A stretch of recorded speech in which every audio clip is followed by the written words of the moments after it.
लद्दाख के लिए पूर्ण राज्य छठी अनुसूची में शामिल करने की मांग, गृह मंत्रालय को भेजा मसौदा।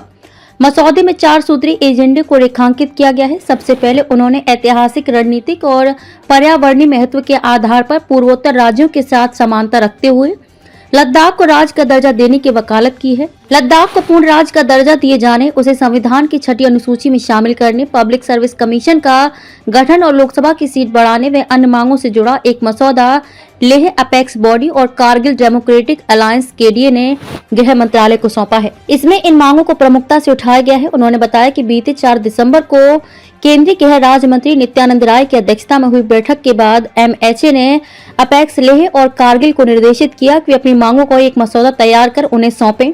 अपेक्स, लेह और कारगिल डेमोक्रेटिक अलायंस ने औपचारिक रूप से 16 जनवरी को गृह मंत्रालय को व्यापक 16 पेज का मसौदा भेजा। मसौदे में 4 सूत्री एजेंडे को रेखांकित किया गया। सबसे पहले उन्होंने ऐतिहासिक, रणनीतिक और पर्यावरणीय महत्व के आधार पर पूर्वोत्तर राज्यों के साथ समानता रखते हुए लद्दाख को राज्य का दर्जा देने की वकालत की है।